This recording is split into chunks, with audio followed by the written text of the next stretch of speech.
I mean, we know it's 16.1% of Burnaby seniors are living in poverty, but 1 in 5, so about 18.8 are spending more than 30% of their income on housing.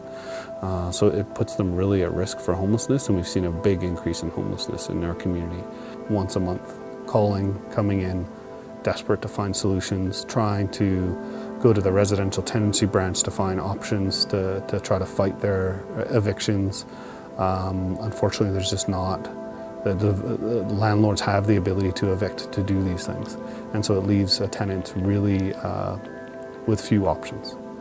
I mean, we say street, but oftentimes it's coaches, it's going to friends, staying with them, basically going through their relationships to try to find somewhere to stay in the short term.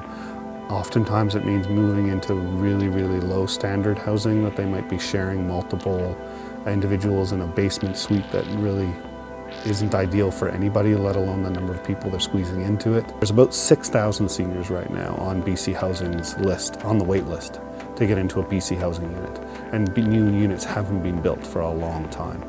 As the number of housing units that are available in BC Housing aren't going up, the demand on them is increasing ever more, and there's nowhere for seniors to go.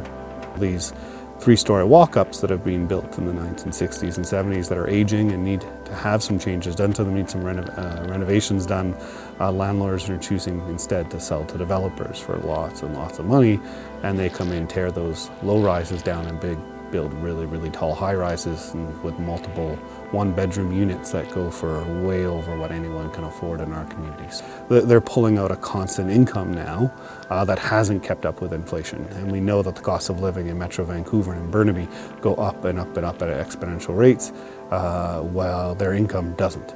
So they're having to choose to eat less, use less medication, all these choices they have to make in order to keep up with rent increases. If you have a turnover, you can jump that rent even more. So rent prices were going up higher than the senior was experiencing. So they were falling behind the average rent that is going up around them. So they would be looking at a 50% increase in their rent in order to be able to move. So even for a senior who gets 6 months notice, it's a really hard transition to make. And as they struggle by themselves, there's a tendency to just look away. They really are in many ways an invisible population.